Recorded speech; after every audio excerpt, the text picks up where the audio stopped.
Querido amigo, hoje nós vamos concluir as nossas considerações sobre o capítulo 15 do livro de Levítico. Nós vamos abordar os versículos 19 a 33. Nesse programa estaremos tratando sobre as secreções femininas. Mais uma vez eu tenho que repetir que esse é um assunto que nem todos e nem todas as irmãs têm liberdade para tratar. Alguns até entendem que não há razão para estudarmos assuntos como esses, pois eles não têm lições significativas para nós, dizem essas pessoas. Mas olha, me perdoe, contrariamente a essas opiniões eu tenho que contestar, pois no programa passado nós vimos que temos lições importantes para aplicarmos nos nossos dias. Agora, para termos compreensão da necessidade de considerarmos assuntos como esses, temos que repetir o que dissemos no programa passado. Lembre-se que nós estamos na terceira divisão do livro de Levítico, que trata sobre o quê? Sobre as regulamentações ou as leis sobre a purificação.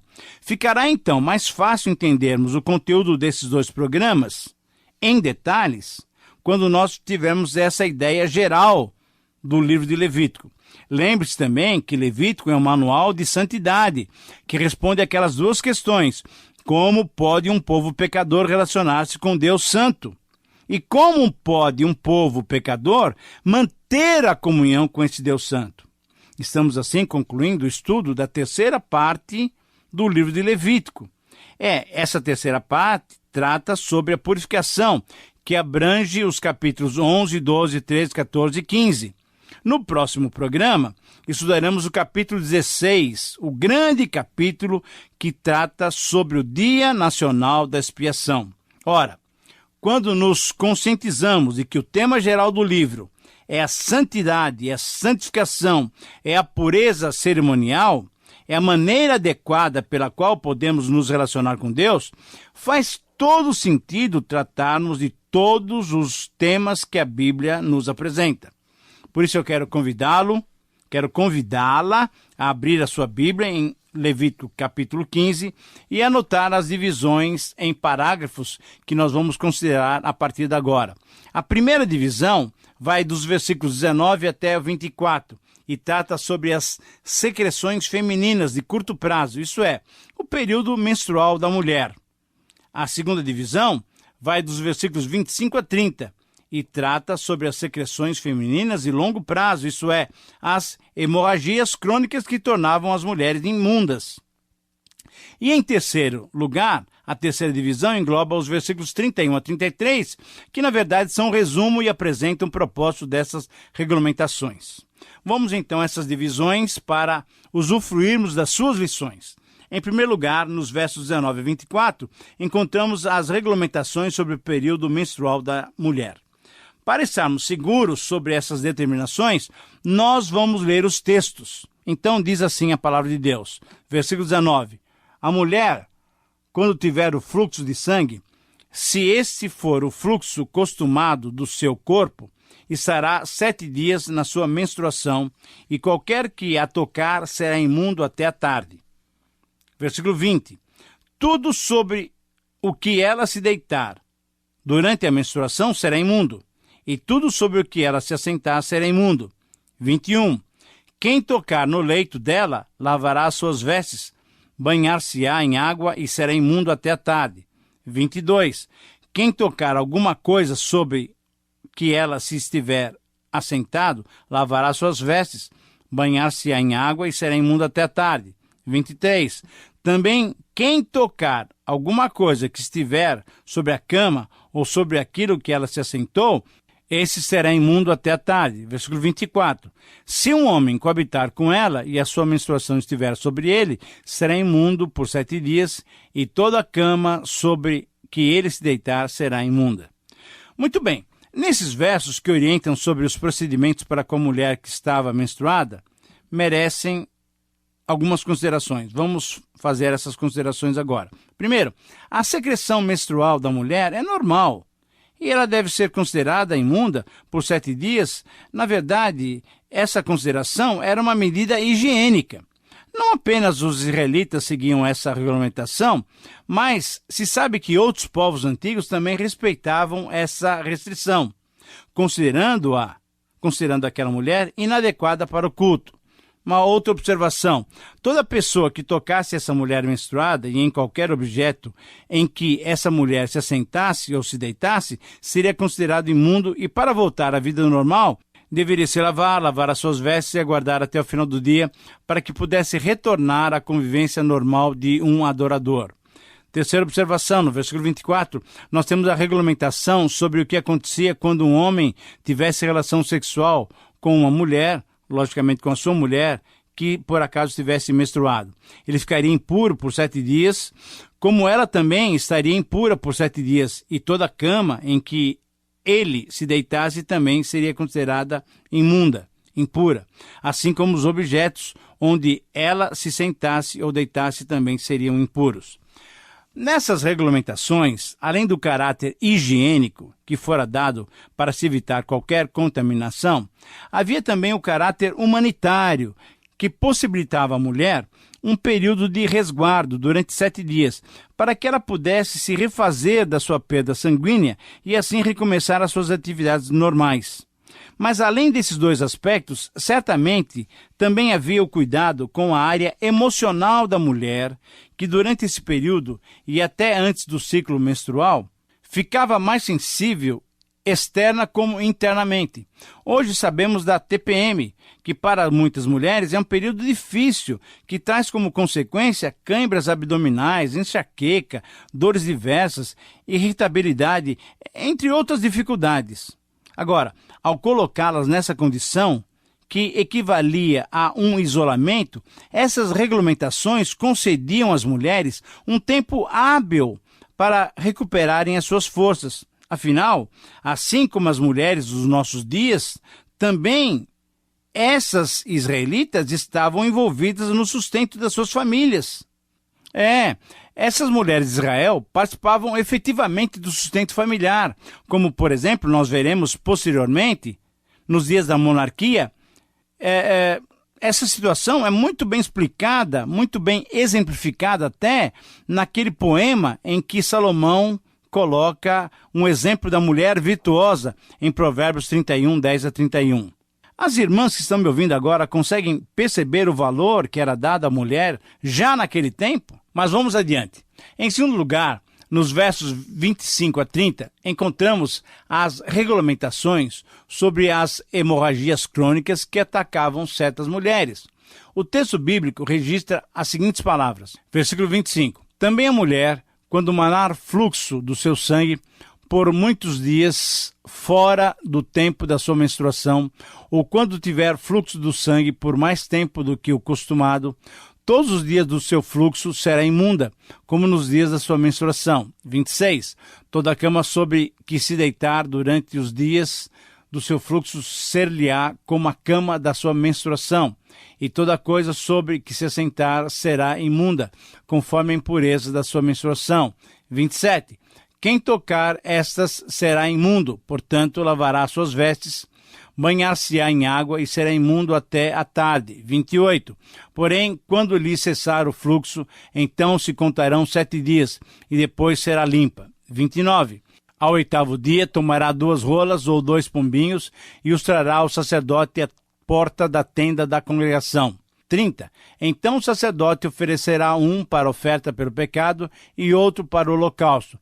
O sacerdote fará por ela expiação do fluxo da sua impureza perante o Senhor. Muito bem, vamos fazer algumas considerações sobre esse texto, e a primeira delas surge através de uma pergunta. Será que Deus criaria funções naturais no ser humano que fossem fonte de imundícia? Olha só, essa é uma questão que merece ser muito bem explicada. A relação sexual e o ciclo menstrual não contaminavam no sentido clínico da palavra, mas algumas secreções do corpo, além de causar impureza simbólica, poderiam causar também contaminação física. Nos casos da relação sexual e da menstruação normal da mulher, essas situações eram aceitas, e prova disso é que não se exigia nenhum sacrifício para a purificação. As recomendações de se lavar, de lavar as vestes e esperar até o final do dia eram precauções com a higiene. E no caso específico da mulher, após os 7 dias de menstruação, ela ficava limpa. Porém, quando a secreção era anormal e permanecia por longo tempo, conforme os versículos 25 a 30, aí várias orientações deveriam ser respeitadas. Segunda observação, a mulher deveria ser considerada impura enquanto a secreção continuasse indicando anormalidade e provavelmente indicava também uma doença. Qualquer cama ou assento que usasse deveria ser considerado impuro. Quem tocasse em algum desses objetos também seria declarado impuro e só sairia dessa condição dando os 3 passos já mencionados para a purificação. Deveria se lavar, deveria lavar as suas vestes, deveria esperar até a tarde. Uma terceira observação, conforme os versículos 28 a 30, quando essa mulher tivesse o seu fluxo encerrado, deveria aguardar mais 7 dias e, assim como o homem, poderia também se purificar. Essa mulher também apresentaria ao sacerdote 2 aves para que as suas ofertas pelo pecado e do holocausto fossem apresentadas diante do Senhor. Essas ofertas seriam entregues à porta da tenda da congregação, isto é, à porta do tabernáculo, e assim se faria propiciação em favor dela, e assim estaria plenamente integrada na vida da comunidade de Israel. Portanto, em relação a essas secreções, mesmo que anormais, que demonstravam um descontrole hormonal ou até apontavam para uma doença, é muito importante percebermos o cuidado do Senhor Deus em estabelecer sacrifícios possíveis de ser apresentados a Ele mesmo por qualquer nível social da israelita adoradora. No Novo Testamento, em Mateus 9:20, já consideramos o caso de uma mulher que tinha um fluxo sanguíneo por um longo tempo, 12 anos, que ela tinha se tratado com vários médicos, mas só foi curada através do poder do Senhor Jesus. Certamente, após ter sido curada, essa mulher apresentou-se ao sacerdote para ser restabelecida a comunhão do povo de Israel. E agora, chegando ao final desse capítulo, nós nos encaminhamos para o final do programa também. Então, nós vamos agora analisar os versos 31, 32 e 33 que concluem o capítulo 15. Aqui nós encontramos um resumo final para o parágrafo e também o propósito específico dessas regulamentações. Vamos ler esses versos finais. 31. Assim separareis os filhos de Israel das suas impurezas, para que não morram nelas, ao contaminarem o meu tabernáculo, que está no meio deles. 32. Esta é a lei daquele que tem o fluxo, e daquele com quem se dá a emissão de sêmen, e fica por ela imundo. 33. E também da mulher passível da sua menstruação, e daquele que tem o fluxo, seja homem ou mulher, e do homem que se deita com mulher imunda. Muito bem, vamos fazer 3 considerações sobre esses versículos finais. Primeira consideração. Conforme o versículo 31, fica claro que aqui temos o desfecho final desse capítulo, pois as palavras do texto nos ajudam a perceber esta intenção de Deus. Ele não queria que os seus adoradores fossem fulminados pela sua santidade. Ele, Deus, conhecendo a sua santidade, não permitiria impurezas no seu povo e especificamente no culto prestado a ele mesmo. Agora, por qual razão Deus dera e daria todas essas recomendações? O próprio versículo 31 nos dá essa razão. Por causa do tabernáculo que estava no meio deles, isto é, por causa da sua presença no meio do povo. Como você se lembra, a presença de Deus estava no Santo dos Santos, na Arca da Aliança. E como tinha acontecido com Nadab e Abiú, que se apresentaram incorretamente diante do Senhor e foram mortos. Ora, essas regulamentações tinham esse propósito, tinham um efeito protetor, para que ninguém do povo de Israel viesse morrer novamente. Você consegue perceber a seriedade de nos apresentarmos puros e corretos diante de Deus? Veja bem, embora Deus seja um Deus rico de amor e de graça, embora Deus seja um Deus rico de misericórdia e bondade, Deus também é justiça. Deus é retidão, é pureza, é santidade. Por isso mesmo, Paulo, escrevendo aos Coríntios, muitos séculos depois, ele constata que, por não haver santidade, alguns irmãos daquela igreja tinham sido penalizados com a morte. Certamente por não terem uma vida de acordo com o padrão divino. Você se lembra do texto? Eu vou repetir para você. É 1 Coríntios 11, 28 a 30. Nós lemos o seguinte: examine-se, pois, o homem a si mesmo, e assim coma do pão e beba do cálice. Pois quem come e bebe sem discernir o corpo, come e bebe juízo para si. Eis a razão, porque há entre vós muitos fracos e doentes, e não poucos os que dormem. Querido amigo, a sua vida tem se desenvolvido em santidade e temor diante do Senhor? Essa é uma boa oportunidade de você se avaliar diante de Deus. Peça ao Espírito Santo, peça ao Espírito Santo que sonde o seu coração e te dirija por caminhos limpos e puros. Mas vamos voltar ao texto. Uma segunda observação deve ser feita com base no versículo 32. Por quê? Porque nesse verso, depois de termos tratado e orientado sobre o procedimento em relação às secreções femininas, Deus agora retoma e relembra a necessidade de pureza dos homens, dos homens também. Deus queria gravar na mente de todo o povo de Israel, e especificamente na mente dos homens, a necessidade da reverência para com a presença dele no meio do seu povo. Presença essa que se constatava dia a dia quando o israelita, ao sair da sua tenda logo pela manhã, olhava para o arraial, e aí ele contemplava bem no lugar central a tenda do tabernáculo. Deus queria, desde aquele tempo, verdadeiros o quê? Verdadeiros adoradores que o adorassem em espírito e em verdade, que o adorassem em santidade e com a motivação correta. Como naqueles dias, ainda hoje, Deus procura homens adoradores, seus filhos, salvos por Jesus Cristo, que se relacionem com Ele nesse nível de santidade e de pureza. Querido irmão, como poderíamos ser muito mais abençoados se realmente seguíssemos esse padrão de Deus, esse padrão que o Senhor nos concedeu.